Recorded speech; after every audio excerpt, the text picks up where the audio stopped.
युट्युबको बारेमा खासै त्यति जानकारी त छैन। त्यही पनि भिडियोहरू बनाउँदै जाउँ, युट्युब चलाउँदै जाउँ, अनि त्यसपछि थाहा हुन्छ नि त। अनि योभन्दा अगाडि चाहिँ बढी मेरो टिकटकमा मात्रै बढी फोकस थियो होइन। अनि टिकटकमा त्यही डान्सको भिडियोहरू हाल्ने, अनि एक्टिङहरू चाहिँ त्यति ससाना भिडियोहरू बनाउने। युट्युबर भनौँ कि के भनौँ गाइस, यो बन्न मन लागेर त्यही भएर म युट्युब च्यानल खोलेको छु र यसमा आफ्नो मतलब कि आफ्नो बढी त भनौँ डान्सकै भिडियोहरू हाल्छु म यसमा।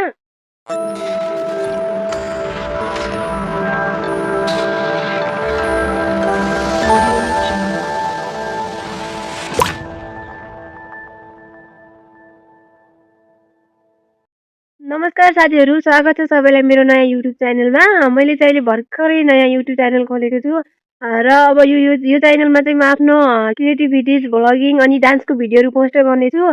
अनि योभन्दा अगाडि चाहिँ बढी मेरो टिकटकमा मात्रै बढी फोकस थियो होइन। अनि टिकटकमा त्यही डान्सको भिडियोहरू हाल्ने, अनि एक्टिङहरू चाहिँ त्यति ससाना भिडियोहरू बनाउँथेँ।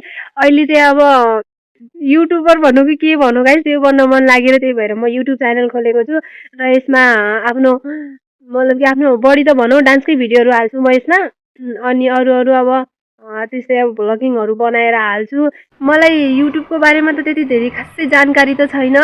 अब जसरी अब पहिला हामीहरूले टिकटकको बारेमा नि केही थाहा थिएन, अनि जब हामीले टिकटकहरू चलाउँदै गयौँ त्यसपछि थाहा भयो। अनि त्यसै गरी पछि बिस्तारै युट्युबको बारेमा नि थाहा भइहाल्छ।